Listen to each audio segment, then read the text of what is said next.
अस्सलाम वालेकुम नाज़रीन, मैं हूं आपकी अपनी ज़रीना खातून सोफलार में बकरा ईद स्पेशल में। आज हम आपके लिए लेकर आए हैं बहुत मज़ेदार, चटपटी, कलरफुल, बहुत सारे फ्लेवर में। आप देख सकते हैं माशाल्लाह कितनी प्यारी हमारी ये बारबेक्यू चटनी बनकर रेडी है। आज की हमारी रेसिपी अच्छी लगे कमेंट बॉक्स में ज़रूर बताइएगा। बकरा ईद पर आप मज़े लेकर खाएँ। बहुत सारी बना कर रख सकते हैं स्टोर करके, 2 से 3 महीने तक ये ख़राब नहीं होगी इंशाल्लाह। चलें अब हम रेसिपी की तरफ आते हैं। बिस्मिल्लाहिर्रहमानिर्रहीम। आज हम आपके लिए लेकर आए हैं बकरा ईद स्पेशल में बारबेक्यू चटनी बनाने की रेसिपी। चटनी बनाएंगे हम अनारदाने से। ये अनारदाना लिया है हमने 30 ग्राम। कभी भी अनारदाना आप बग़ैर धोए और बग़ैर साफ़ किए ना लें। इसमें बिल्कुल बारीक बारीक कीड़े होते हैं जो बहुत मुश्किल से नज़र आते हैं, और पत्थर भी होते हैं। आप देख सकते हैं ये पत्थर कितना बड़ा है। इसका साउंड सुनाऊं मैं आपको। ये इतने बड़े बड़े इसमें पत्थर होते हैं और बिल्कुल बारीक बारीक कीड़े। हम अच्छी तरह से साफ़ करेंगे, फिर इसको धोएंगे, उसके बाद हम इसे ग्राइंडर करेंगे। मेरा कैमरा आपको दिखा सके, ये कीड़ा चलता हुआ आपको नज़र आ रहा होगा, कैसे भाग रहा है ये इधर उधर। आप देखें। धोने के लिए हम ये छोटी सी प्यारी सी टोकरी लेंगे, आप इसे कंटेनर भी कह सकते हैं। माशाल्लाह इतनी खूबसूरत है ये। इसमें से मिट्टी नीचे निकलती रहेगी और हमारा अनारदाना साफ़ सुथरा हो जाएगा।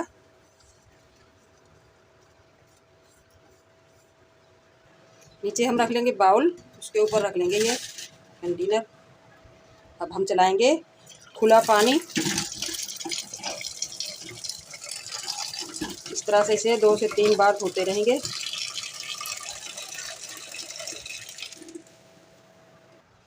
मेरा कैमरा दिखा सके आपको कितना पानी मैला हो चुका है ये, और कितना सारा कचरा है इसमें। अगर हम धोएंगे तो ज़रा सी मिट्टी धूल हमारे पेट में ही चली। अब हम लेंगे ग्राइंडर जार। सबसे पहले हम अनारदाना डाल लेंगे। अब मैं आपको दिखाती हूँ मसाले जो हम बगैर पीसे लेंगे। ज़ीरा 2 टीस्पून, अदरक का टुकड़ा 1 इंच का, 8-10 कलियाँ लहसुन की पूरी गट्ठी, पुदीना, धनिया भी ले सकते हैं हम। ये 3 मिर्च स्पाइसी हैं और ये 4-5 मिर्च क्वांटिटी बढ़ाने के लिए, यानी कि हमारी चटनी ज़्यादा हो जाएगी। ये स्पाइसी नहीं है। और पूरे लीमू का जूस। इसी तरह हमें हरा धनिया, पुदीना, हरी मिर्च, अदरक, लहसुन, टमाटर, हर चीज़ धोकर लेनी चाहिए। 1/2 टीस्पून पिसी हुई काली मिर्च, 1 टीस्पून नमक, 1 टीस्पून चाट मसाला, इससे बहुत मज़ेदार टेस्ट आएगा। 1/2 टीस्पून गरम मसाला, 1/2 टीस्पून काला नमक। और अब हम डालेंगे लीमू मज़ेदार टेस्टी करने के लिए। ये चटनी आप 1 से 2 महीने रख सकते हैं फ्रिज में, इंशाल्लाह ख़राब नहीं होती। इसका टेस्ट बल्कि बढ़ता जाता है। 2 टेबलस्पून पानी डालकर हम पीस लेंगे।